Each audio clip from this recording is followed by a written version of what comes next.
Bonjour à vous, chers abonnés. Dans cette vidéo, nous allons parler des 15 erreurs typiques lors de l'installation et de la conception d'un système de vidéosurveillance pour une maison privée, un cottage ou une résidence secondaire.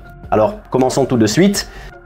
La première erreur typique est lorsque vous installez la caméra de vidéosurveillance de cette manière. Quelle est l'erreur ici? C'est que le bas sera orienté ainsi, une personne et les visages. Vous ne verrez pas, vous ne verrez que l'arrière de la tête de la personne. Comment corriger cette erreur? Il faut installer une deuxième caméra en face. Ainsi, peu importe comment une personne passe dans cette région, dans cette zone, vous verrez son visage dans tous les cas. La même situation se produit au niveau du portail d'entrée. Souvent, la caméra est installée de cette manière. Et ici, un véhicule peut s'approcher ainsi. Un petit camion peut se garer et vous ne verrez pas son numéro, le numéro du camion. Comment corriger cette erreur? Il faut installer une deuxième caméra de vidéosurveillance. Ainsi, peu importe comment un véhicule passe ici ou comment une personne passe, il n'y aura pas de zone morte. De plus, lorsque vous installez seulement une caméra d'un côté, il y aura toujours une zone morte sous la caméra. Beaucoup pensent qu'ils peuvent abaisser la caméra et ainsi éliminer cette zone morte une fois qu'ils réalisent qu'elle existe. Mais lorsque vous l'abaissez, vous ne voyez rien au loin. C'est pourquoi l'option professionnelle prévoit l'installation de 2 caméras et une sommoire de vidéosurveillance de chaque côté. Si le budget est limité, choisissez alors les endroits les plus vulnérables de votre site et installez-y 2 caméras se faisant face afin de ne pas commettre cette erreur. La deuxième erreur typique est lorsque la caméra de vidéosurveillance est installée trop haut. Ceux qui ont un poteau près de leur maison ou une maison assez haute de 2 ou 3 étages aiment faire cela, car il est pratique de placer la caméra pour surveiller une grande zone d'un seul coup d'œil. Le problème ici est que vous verrez le sommet de la tête de la personne et non son visage, comme illustré sur le schéma. Une telle caméra de vidéosurveillance peut également être installée, mais elle doit être une caméra supplémentaire, pas la principale.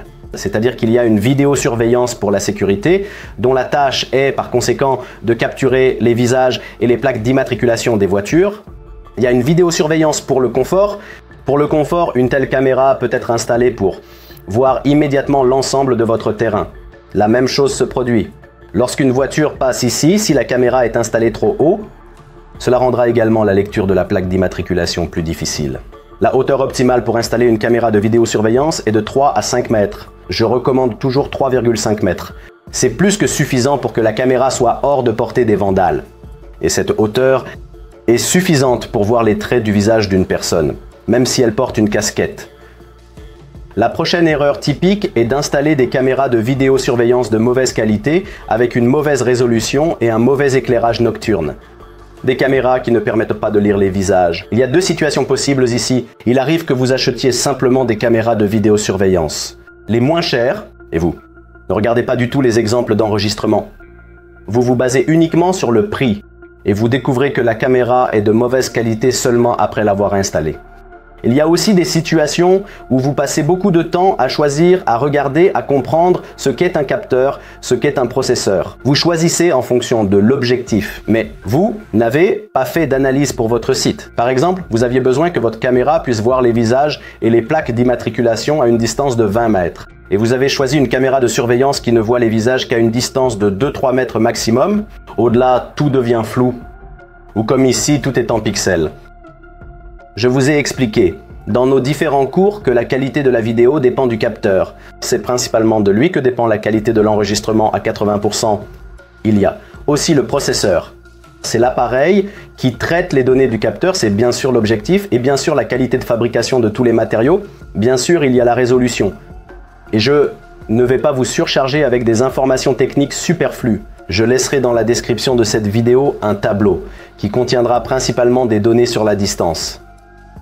Vous devez analyser sur votre site quelle netteté en mètres vous est nécessaire, c'est-à-dire vous avez une idée approximative de l'endroit où vous allez installer vos caméras de surveillance, où elles vont regarder, et vous analysez approximativement quelle netteté vous est nécessaire. 5 mètres, 10, 15, 20 mètres. C'est-à-dire, imaginez qu'il y a une caméra et qu'à une certaine distance de cette caméra, une infraction se produit, des intrus pénètrent chez vous, vous devez voir le visage et vous devez comprendre cette distance. Et dans ce tableau, vous regardez simplement la distance. En conséquence, choisissez le système de vidéosurveillance qui correspondra à cette distance. Parce que même chez les marques professionnelles, comme iZone, je fais toutes les critiques. En prenant l'exemple de cette marque, c'est un équipement professionnel et il y a aussi beaucoup de types de caméras. Il y a des caméras plus simples, des caméras avec zoom, sans zoom et des caméras de 8 mégapixels. Tout cela est basé sur des capteurs Sony. Et la façon la plus simple de choisir votre système de vidéosurveillance, c'est de comprendre quelle netteté en mètres vous est nécessaire, puis de faire votre sélection. En conséquence, tout sera illustré dans ce tableau comme d'habitude. L'équipement de la marque iZone est comme l'iPhone dans le monde de la vidéosurveillance. Si vous avez une préférence pour une autre marque, essayez de faire une sélection par analogie en fonction des caractéristiques. Une erreur typique avec votre marque est d'installer une alimentation sans coupure non spécialisée, mais une alimentation informatique ordinaire. Eh bien, concernant l'installation d'une alimentation sans coupure, n'importe quel spécialiste en vidéosurveillance vous le dira. Et si vous avez déjà reçu une consultation, vous avez déjà obtenu l'information que c'est une chose de base qui est absolument nécessaire parce que la vidéosurveillance est un système à basse tension. HD c'est toujours 12 volts, IP c'est toujours 48 ou 52 volts si nous parlons d'équipement professionnel. Et la vidéosurveillance à basse tension est très facilement endommagée lors des orages car les orages provoquent des variations de tension. Il est nécessaire d'installer une source d'alimentation ininterrompue avec une option de protection contre les variations de tension. Fondamentalement, bien sûr, ce sont toujours des sources qui ont une batterie, c'est-à-dire que les batteries assurent le fonctionnement de votre système de vidéosurveillance en cas de coupure de courant. Et l'erreur fréquente ici, c'est quand une personne prend et installe une source d'alimentation ininterrompue ordinaire pour ordinateur. Et là, c'est déjà une loterie, il y a une énorme quantité de types, beaucoup sont très bon marché, et savoir s'il aidera ou non, c'est déjà une question de loterie. Personne ne pourra jamais vous garantir que votre système de vidéosurveillance ne sera pas endommagé avec une telle source d'alimentation ininterrompue. Il arrive aussi qu'une personne ait une source d'alimentation ininterrompue ou un stabilisateur pour la chaudière ou pour toute la maison. Pour la vidéosurveillance, il est nécessaire d'utiliser des sources d'alimentation ininterrompues spécialisées et profilées pour les systèmes de vidéosurveillance. C'est pourquoi, là où vous achetez votre système de vidéosurveillance, demandez immédiatement à propos de la source d'alimentation ininterrompue et achetez-la sur place. Alors, en conséquence, vous pouvez être sûr que votre équipement fonctionnera pendant des années et qu'il n'y aura aucun problème avec lui, même lors des orages. La situation typique avec les fluctuations de tension n'est pas seulement due aux orages, c'est aussi lorsque quelqu'un dans la rue allume un poste de soudage. Et c'est également lorsque vous avez en principe un vieux câblage vétuste dans la rue. Le problème typique suivant est lorsque vous n'avez pas effectué l'étanchéité du connecteur. Toutes les caméras de vidéosurveillance ont un câble ici. C'est une caméra de vidéosurveillance extérieure, elle est protégée contre la poussière et l'humidité, fonctionne jusqu'à -60, mais ce connecteur doit être correctement scellé. Certaines personnes le font avec des moyens improvisés, comme du ruban adhésif ou de l'isolant. La solution professionnelle implique l'installation de base comme celle-ci, c'est-à-dire que la caméra est placée sur cette base et la connexion se fait à l'intérieur de cette base. La caméra est connectée au câble qui va ensuite vers l'enregistreur vidéo. Beaucoup pensent que si la caméra de vidéosurveillance n'est pas exposée à ciel ouvert, c'est-à-dire, par exemple, si vous la placez sous un auvent à l'extérieur, alors une telle protection n'est pas nécessaire. Et c'est une erreur car au bout d'un an ou un an et demi en raison de l'humidité, le connecteur commencera à s'oxyder et la caméra, vous, la jetterez et irez en acheter une nouvelle. Situation typique. D'abord, l'éclairage nocturne commence à clignoter, puis il cesse simplement de s'allumer et ensuite la caméra elle-même cesse de fonctionner. Pour éviter cela, il est recommandé d'installer des bases spécialisées pour le montage des caméras. Ici, nous avons spécifiquement une caméra, l'iZone IP80QR. Ce sont des modèles de systèmes de vidéosurveillance prêts à l'emploi, iZone Trompe Pro. Et la base s'appelle iZone D390. Je le répète, si vous avez une préférence pour certaines marques, assurez-vous de vérifier immédiatement la base et il est nécessaire de faire une bonne étanchéité.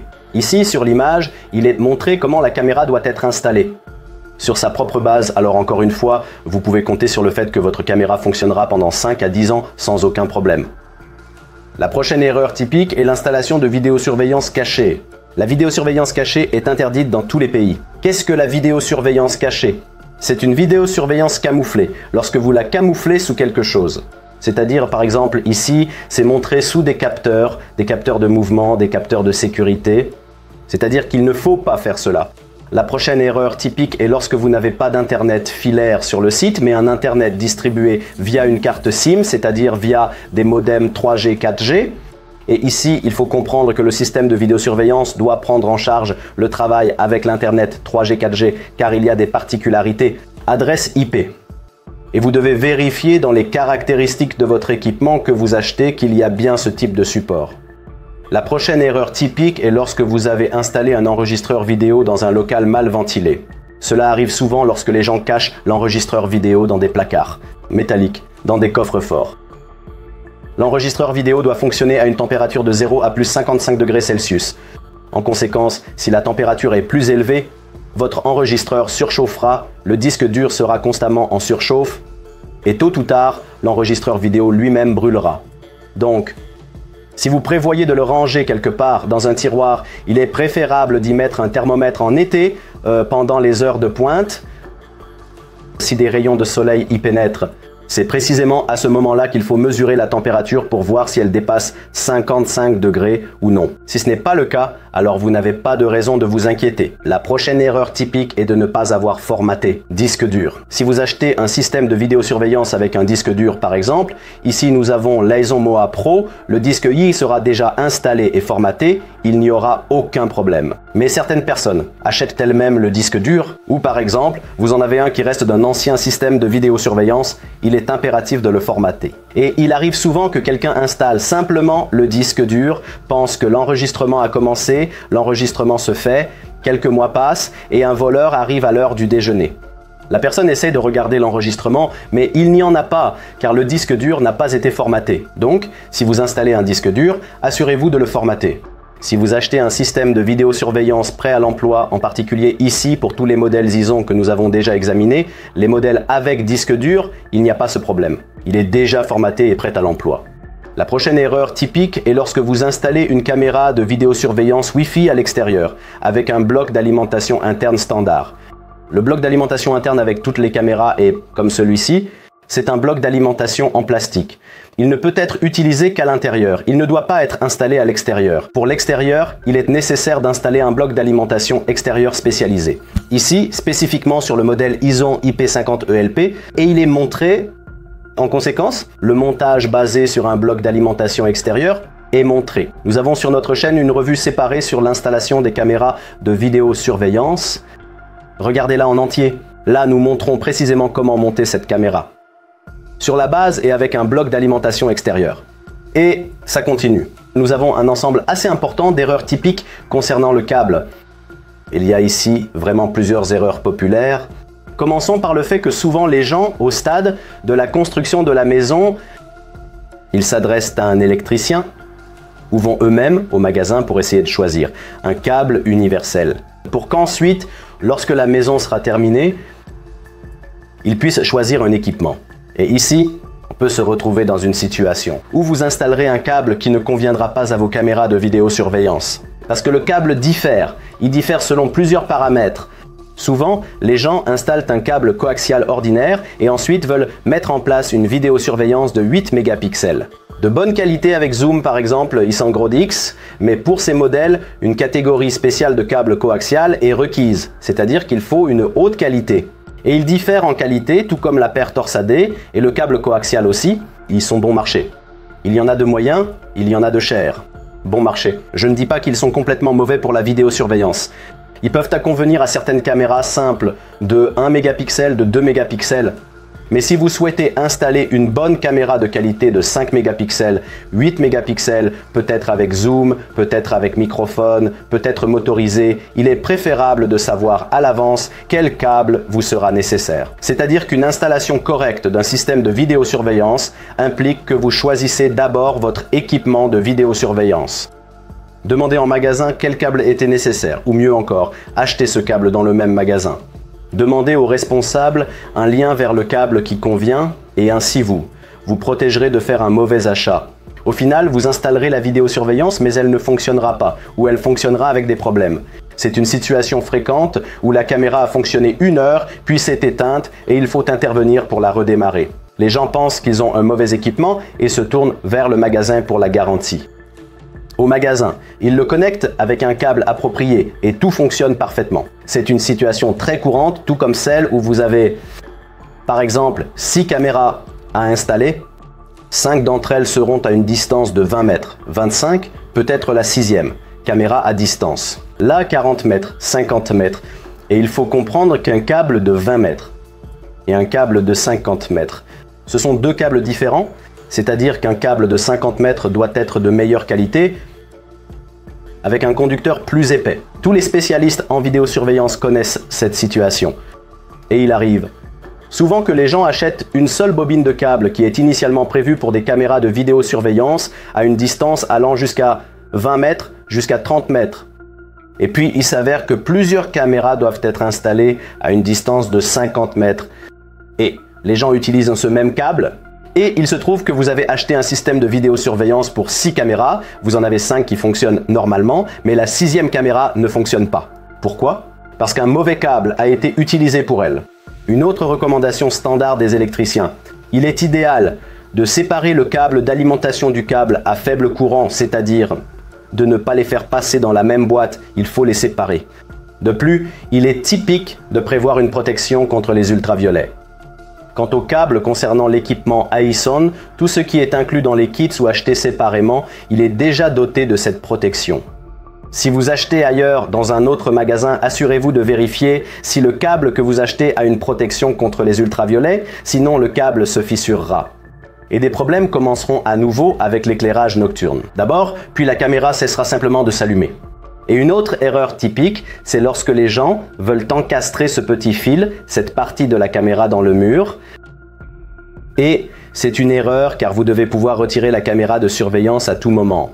C'est-à-dire qu'un cas de garantie peut survenir où il peut arriver que la caméra ait simplement atteint la fin de sa durée de vie et vous devez la remplacer. Vous montez la caméra à travers la base. C'est-à-dire que le point de connexion avec le connecteur se trouve près de la caméra elle-même. Vous avez passé 5 minutes et avez remplacé en conséquence la caméra de surveillance par une nouvelle. Si vous ne l'avez pas fait et avez encastré cette partie dans le mur, certains pensent que c'est simplement plus esthétique. Vous devez comprendre que vous devrez détruire tout le mur pour récupérer cette partie. Et tôt ou tard, vous devrez la récupérer. De toute façon, il faudra la récupérer, car les caméras ont aussi leur propre durée de vie. Si nous parlons des caméras AIS, elles sont conçues pour durer de 5 à 10 ans. En termes de durée de fonctionnement, en mode 24/7 respectivement. Si elles sont équipées de la source d'alimentation sans interruption d'origine, avec les bases d'origine, vous atteindrez la durée maximale. Cela signifie qu'il faut comprendre qu'à un moment donné, tôt ou tard, vous devrez remplacer vos caméras de surveillance. C'est pourquoi il est préférable de monter correctement. Le connecteur doit être situé près de la caméra elle-même. Si vous avez des questions, posez-les dans les commentaires sous cette vidéo. Abonnez-vous à nos chaînes sur YouTube et n'oubliez pas de mettre un like à cette vidéo. Si elle vous a plu,